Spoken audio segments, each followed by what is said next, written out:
কথাই বলি ধর্মের কল বাতাসে নড়ে। চাপড়া থানার যে সিভিক ভলেন্টিয়ারের দাপটে অতিষ্ঠ ছিল চাপড়াবাসী, অবশেষে প্রতারণার অভিযোগে কাজ থেকে অব্যাহতি দেওয়া হলো সেই জাবের মণ্ডলকে। চাপড়া ব্লক তৃণমূল কংগ্রেসের প্রাক্তন যুব সভাপতি অমিত প্রামাণিক ওরফে সাহেবের সাথে হাত মিলিয়ে প্রতারণার অভিযোগে মামলা দায়ের হয়েছিল চাপড়া থানায় কর্মরত সিভিক ভলেন্টিয়ার জাবের মণ্ডলের বিরুদ্ধেও। তাদের বিরুদ্ধে টাকা ধার নিয়ে প্রতারণার অভিযোগ জানিয়ে আদালতের দ্বারস্থ হয়েছিলেন চাপড়ার বাসিন্দা সুরজিৎ সাধুখা। আদালতের নির্দেশে মামলা দায়ের করে তদন্ত শুরু করে চাপড়া থানার পুলিশ। গত 15ই জানুয়ারি অগ্রিম জামিনের আবেদন জানিয়ে আদালতে আত্মসমর্পণ করে তারা। সপ্তাহে একদিন চাপড়া থানার তদন্তকারী অফিসারের কাছে হাজিরা দেওয়ার শর্তে আদালত তাদের জামিন মঞ্জুর করে। এর পাশাপাশি অভিযুক্ত সিভিক ভলেন্টিয়ারের বিরুদ্ধেও বিভাগীয় তদন্ত শুরু হয়েছে এবং তদন্ত প্রক্রিয়া শেষ না হওয়া পর্যন্ত তাকে কাজ থেকে অব্যাহতি দেওয়া হয়েছে। অর্থাৎ যতদিন তদন্ত শেষ না হচ্ছে ততদিন সিভিক ভলেন্টিয়ার হিসেবে কাজ করতে পারবে না জাবের মণ্ডল, ফলে কোনো পারিশ্রমিক পাবে না সে। জাবেরের বিরুদ্ধে এই পদক্ষেপে খুশি অভিযোগকারী থেকে শুরু করে চাপড়াবাসী। কাজ থেকে অব্যাহতি ছাড়াও উপযুক্ত শাস্তির দাবি জানিয়েছেন তারা। স্থানীয়দের দাবি, চাপড়া থানার প্রাক্তন আইসির ছায়াসঙ্গী ছিল অভিযুক্ত জাবের মণ্ডল। এমনকি আইসির বদলির পরেও তার সঙ্গ ছাড়েনি জাবের। পেশায় সিভিক ভলেন্টিয়ার হলেও নিজেকে সে থানার আইসি ভাবত। তার দাপটে অতিষ্ঠ ছিল এলাকাবাসী। হুমকি, দাদাগিরি থেকে শুরু করে মিথ্যে মামলায় ফাঁসানো ছিল তার বা হাতের খেল। ফলে কেউ তার বিরুদ্ধে মুখ খুলতে সাহস পেত না। অবশেষে সুরজিৎ সাধুকা তাদের বিরুদ্ধে প্রতারণার মামলা দায়ের করায় তার কুকীর্তি প্রকাশ্যে এসেছে।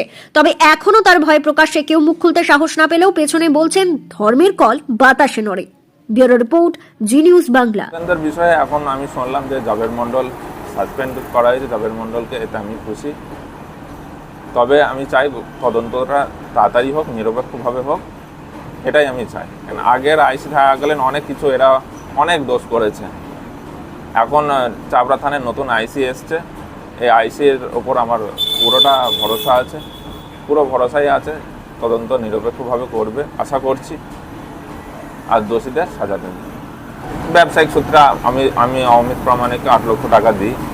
তারপরে কিছুদিন পর আমাকে ফেরত দেওয়ারও কথা ছিল, তখন আমি টাকা চাইতে যাই, টাকা ফেরত পাই না। তারপরে ঘুরে ঘুরে আমাকে 5 লক্ষ টাকা একটা চেক দেয়। চেক দেওয়ার পরে সেই চেকটা আমি ব্যাংকের অ্যাকাউন্টে জমা করি, আমার ব্যাংকের অ্যাকাউন্টে জমা করি। চেকটা বাউন্স করে।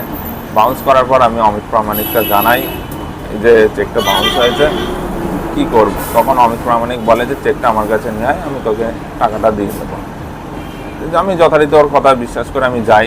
তারপরে চেক যখন আমি গিয়ে টাকাটা যখন আমি চাইতে যাই, তখন আবার চেকটা কাটার চেষ্টা করে।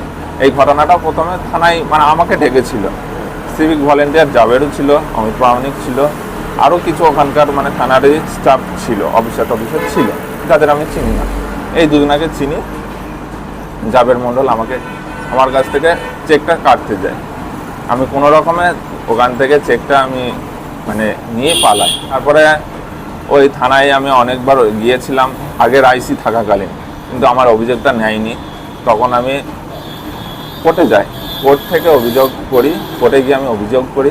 কোর্টে গিয়ে অভিযোগ করার পর কোর্ট যখন থানায় নোটিশ পাঠায়, তখন তারপরে এখন তদন্ত চলছে।